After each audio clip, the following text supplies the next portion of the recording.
तो लीजिए सुनिए दुक्कम सुक्कम का चौथा अध्याय। इसके पहले के अध्याय आपको हमारी प्लेलिस्ट से मिल जाएंगे, लिंक आपको आई बटन में मिल जाएगा। लेखिका ममता कालिया। इस बार होली पर कवि मोहन घर नहीं गया। यह एमए का आखिरी साल था और होली के तुरंत बाद परीक्षा होनी थी। फिर यह भी सच था कि छुट्टियों में हॉस्टल में पढ़ाई ज़्यादा अच्छी तरह होती है।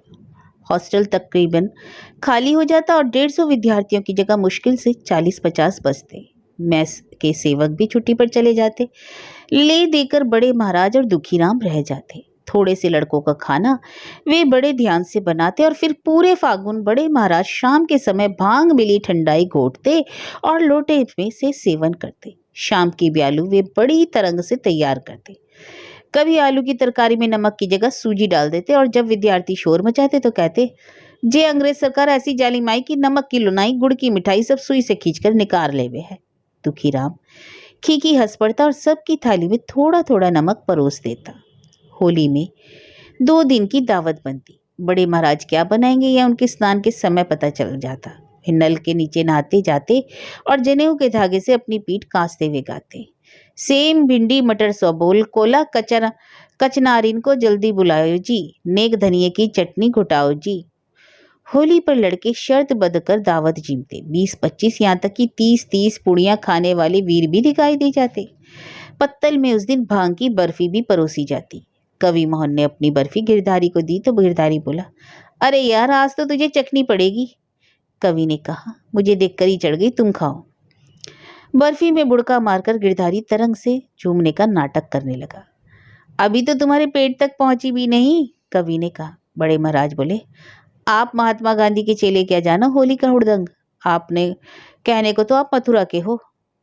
गिरधारी सिर हिलाते हुए गाने लगा। खाना खत्म कर मुंह में पान का बीड़ा दबा सभी लड़के नाचने गाने लगे। बड़े महाराज दुखीराम भी भांग की तरह में खूब मटके और एक से एक ताने भी उठाई गईं।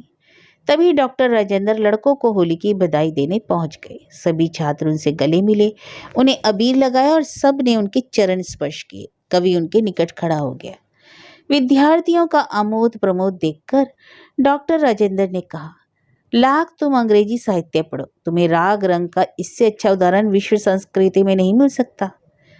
कवि ने याद दिलाया, मिड समर नाइट्स ड्रीम, उसमें भी यह तरंग नहीं। थोड़ी देर हॉस्टल में रुककर डॉक्टर राजेंद्र चले गए। विद्यार्थियों की मौज मस्ती अभी थमी नहीं थी।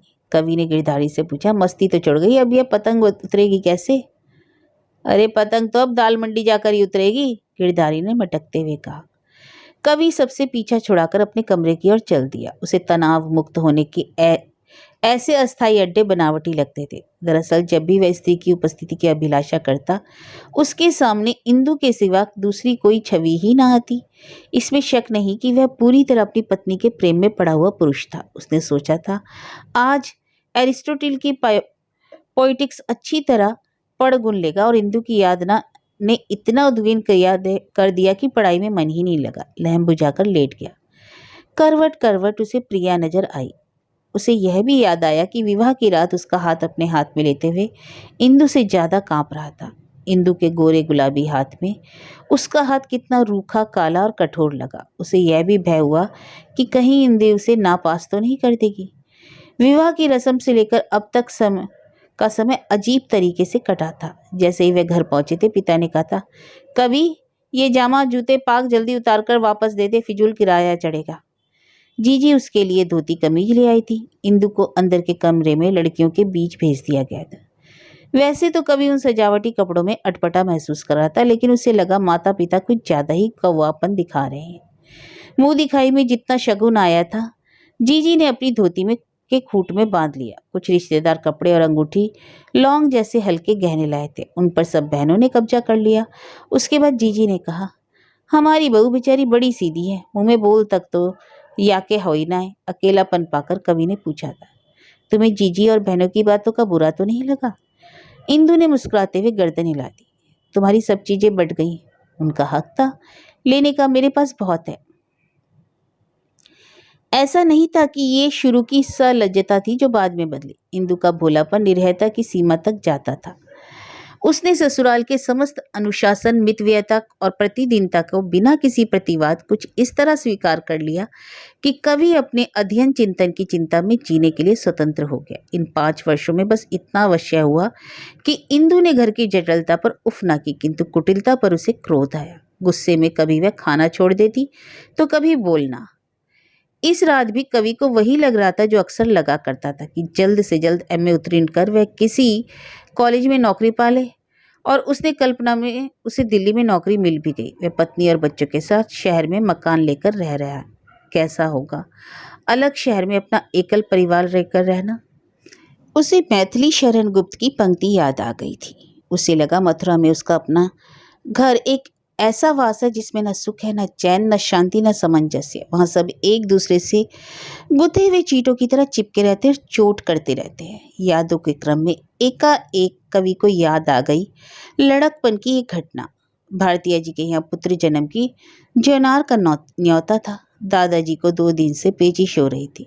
जीजी अलग अपनी टांग के दर्द से तड़प रही थी। भारतीय जी एक तो मथुरा के बड़े आदमी थे, दूसरे उनसे दादाजी के परिवार की 2 पुश्तों की नजदीकी थी। यह तय किया गया कि कवि के साथ भग्गो कुंती चली जाएंगी। लीला का 13वां साल लग गया था, तो उसका घर से बाहर निकलना ठीक नहीं समझा गया।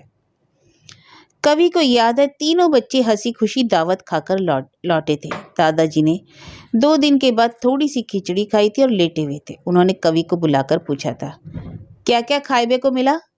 कुंती उछल कर बोली, पूड़ी, कचौड़ी, बूंदी का रायता और मुरायता। जय तो 250 के यहाँ भी होता है, मिठाई बता। भग्गो ने फिर कहा, 5 मेल मिठाई थी। कुंती बोली, हट, 7 मेल की तो मैंने गिनी थी, ऊपर से तले हुए काजू और गिरी। कवि ने कहा, बताओ, लड़ुआ था, बालूशाही थी, जिमीकंद था। कुंती हंस पड़ी, जिमीकंद नहीं दादाजी, कलाकंद। भैया जी, कलाकंद को जिमीकंद बोलते हैं। दादाजी का धैर्य चूक गया। वे भड़के, ससुरे, 7 मेल की मिठाई बकौस आए, नाम गिनाने में मैया मर रही है। बच्चों ने बहुत याद करने की कोशिश की, उन्हें बाकी 4 मिठाइयों का नाम याद ही नहीं आया। दादाजी ने उठकर एक एक थप्पड़ तीनों को मारा, गाली दी और कहा, आज गए सो गए, अब कभी ससुरों को भेजू ना है। दावत की मस्ती काफूर हो गई। तीनों सिसकियां लेते हुए सो गए। जीजी ने कवि को थपकते हुए धीरे से कहा, बाप नहीं है जे कंसेज कंस, रोते नहीं बेटे तो मेरी सौ। खट्टी मीठी और तीती यादों के बीच कब कवि की आंख लग गई उसे पता ही नहीं चला। कवि मोहन के सभी पर्चे बढ़िया हुए। उसका मन प्रफुल्लित हो गया। डॉक्टर राजेंद्र ने कहा, तुम्हारी प्रथम श्रेणी आ जाए तो मैं तुम्हें इसी कॉलेज में रखवा दूं। प्रिंसिपल से मेरी बात हो गई है, वे मेरे को बड़ा मानते हैं। कवि ने उनके पैर छू लिए। उमंग और उम्मीद से भरा वह मथुरा के लिए रवाना हुआ। 1 महीने बाद एमए का नतीजा घोषित होने की संभावना थी। ट्यूशन छोड़ने का थोड़ा अफसोस था, लेकिन उसे पता था कि उसे बड़े आकाश में उड़ना है। ट्यूशन से ज़्यादा तकलीफ हॉस्टल छोड़ने में हो रही थी।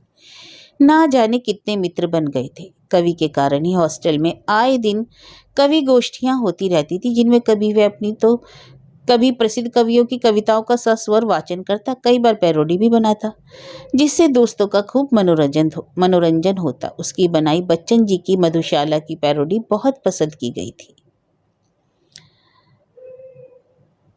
अंतिम दिन हॉस्टल में विदाई की शाम रखी गई। तब कवि ने अपनी गहन उदास आवाज में अपनी आंसू की कविता भी सुनाई थी।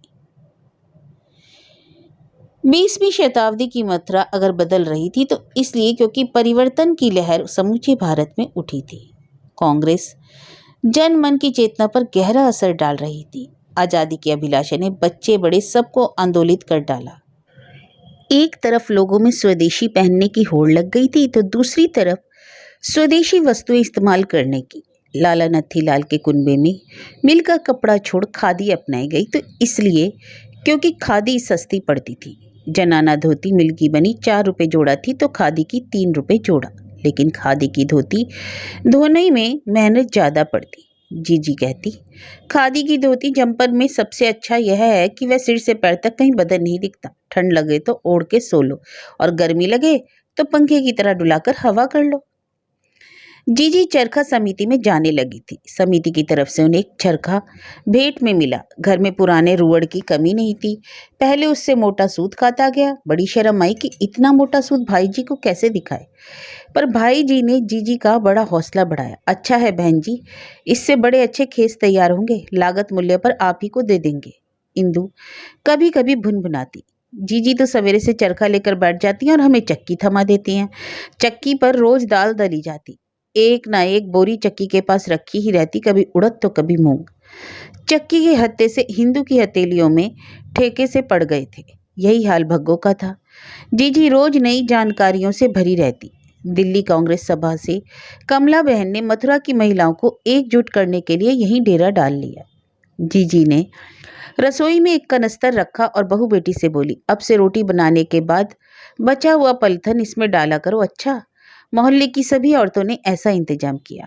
जब गांधी जी की विशाल सभा हुई तो यही आटा स्वयं सेवकों के काम आया। जाने कितने नौजवान नौकरी की परवाह ना कर स्वाधीनता आंदोलन में कूद पड़े थे। महात्मा गांधी एक संदेश देते तो सब मंत्रमुग्ध हो उसका पालन करने दौड़ पड़ते। सुबह सुबह सड़कों पर प्रभात फेरियां निकाली जाती। बड़े सुर में गाते हुए सुराजियों का जत्था निकल पड़ता। नहीं रखनी सरकार जालिम नहीं रखनी, कभी जनता के ऊपर नमक बनाने का जुनून सवार हो जाता। सत्याग्रही नौजवान जत्थे बना लेते। हलवाई खुशी खुशी अपनी कढ़ाई और कोंचा दे देते। पुलिस की मौजूदगी में ही नमक बनाने की तैयारी होती और स्वयं सेवक नमक कानून तोड़कर कढ़ाई में कोचा चलाते। पुलिस लाठी चार्ज करती, लड़के घायल हो जाते पर टेक न छोड़ते। छठी सातवीं कक्षा तक पढ़ने वाले बच्चों ने वानर सेना बनाई हुई थी। विदेशी कपड़ा बेचने वाली दुकानों के सामने जाकर शोर मचाकर दुकान बंद करवाना उनका प्रिय काम था। वानर सेना महात्मा गांधी के नौजवान दल की पिछलग्गू दल थी। विदेशी कपड़ों की होली जलाते समय ये बच्चे इतने जोश में आ जाते कि अपनी सूती कमीज भी उतारकर आग में झोंक देते। जब ये घर पहुंचते इन्हें मार पड़ती, लेकिन इनके जोश में कभी कमी न आती। होली दरवाजे और छत्ता बाजार में लाइन की लाइन दुकानें लूट के डर से बंद हो जाती। कभी हड़ताल का आह्वान न होता तब भी दुकानों के ताले नहीं खुलते। लाला नतीमल को ऐसे दिनों से बड़ा रंज होता। वे कहते, ये तुम्हारा गांधी बाबा काय का बनिया है, रोज दुकान बंद करवावे है। इसे जे नहीं पता कि रोज रोज दुकान बंद रहे तो कुत्ते भी बात जहां सूंघना छोड़ देवे। मोए एक बार मिले तो गांधी बाबा से मैं बात से पूछी हूँ, क्यों महात्मा जी अपनी दुकान जमाने के लिए हमारी दुकान का भंडादार तो ना करो। दरअसल लाला नतीमल को इस बात पर रत्ती भर भी विश्वास नहीं था कि चरखा चलाने, नमक बनाने और खादी पहनने से देश को आज़ादी मिल जाएगी। देश भर में क्रांति मची थी, पर नत्थीमल सोचते अभी कम से कम 100 साल तो अंग्रेजों को कोई हिला नहीं सकता। अंग्रेजों के कड़क मिजाज से वे मन ही मन प्रशंसक भी थे। जब वे घर में पत्नी या बच्चों को कड़क कर डांटते, मन ही मन अपने को अंग्रेज से कम नहीं गिनते थे। चरखा चलाना वे निठल्लों का काम मानते।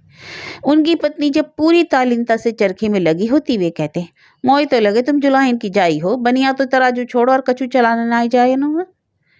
पत्नी को गुस्सा आ जाता, बोलती, मैं जुलाहिन की हूं तो तुम भी तो कोई लाट कलेक्टर के ना हो जाए हो, बुरे वाले के छोरे मैदा वाले बन जाए।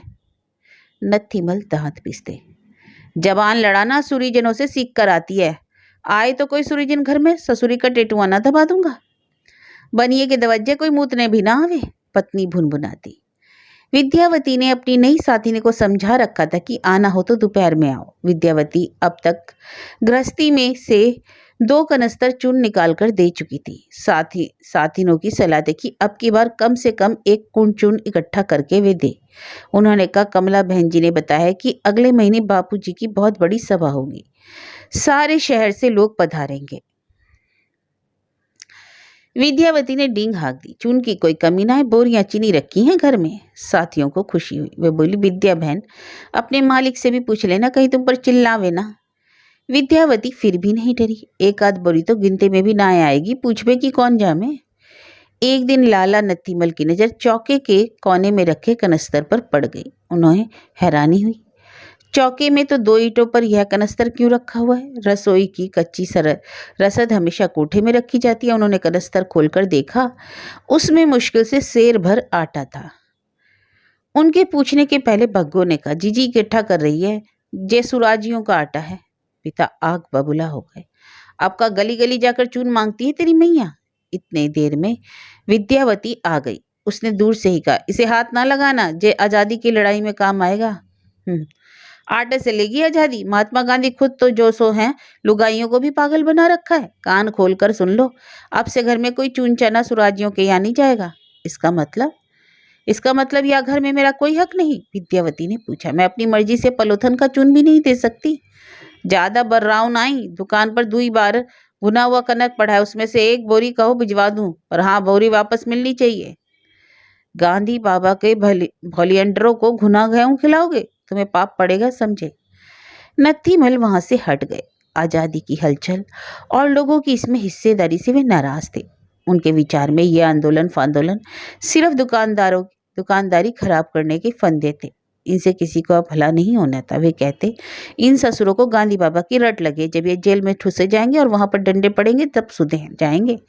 उन्हें लगता कि आजादी आवारा निकम्मे नकारा लोगों की मांग है। वे शाम की बैठक में लाला लल्लूमल से बात करते। केशव दत्त कहते, हमने तो सुनी है जाने सच जाने झूठ कि कल देना फिर हड़ताल होने वाली है। नत्थीमल का मुंह खुला का खुला रह गया। अब क्या हुआ जे गांधी बाबा दिल्ली में गिरफ्तार होए गए। सारे सुराजियों को मिर्च छिड़ गई। मुरली मनोहर बोलते हैं, अब ये सूरजिया पहले दुकान बंद कराएंगे फिर जेल जाएंगे, और का। नत्थीमल दुखी हो जाते। अब दुकानदारी का जमाना नहीं रहा। उनके हिस्से का दुख और उससे ज्यादा था, क्योंकि उनकी पत्नी और बेटा दोनों गांधी बाबा के भक्त थे। दोपहर में ठाकुर जी के दर्शन के बहाने विद्यावती घर से खिसक लेती और कमला बहन की सभा में शामिल हो जाती। ऐसे अभियान में भग्गो उनकी साथिन होती। अब तो भगवती को भी इन सभाओं में आनंद आने लगा था। सभा के अंत में जब नारे लगते, उनमें भगवती की आवाज सबसे तेज होती। कमला बहन ने शुक्रवार की सभा में तय किया कि देश प्रेम का सबूत देने के लिए मथुरा की सभी महिलाएं शनिवार की सुबह टाउन हॉल पर तिरंगा फहराएंगी। उसके बाद सब मिलकर गाएंगे, विजयी विश्व तिरंगा प्यारा, झंडा ऊंचा रहे हमारा। महिलाओं में जोश फैल गया। हम चलेंगी, हम भी चलेंगी, हमहू पुक्की पुकार से सभा गूंज उठी। कमला बहन के नेतृत्व में शनिवार को भीड़ जुटी। 4-4 की पंक्ति बनाकर महिलाएं टाउन हॉल के रास्ते पर बढ़ी। महिला जुलूस देखने के लिए सड़कों के दोनों ओर जनसमूह इकट्ठा हो गया। पुलिस को ना जाने कैसे खबर लग गई, वह भी तगड़ी संख्या में मौजूद थी। टाउन हॉल के चारों तरफ मूंछ की मोटी रस्सी का घेरा पड़ा था।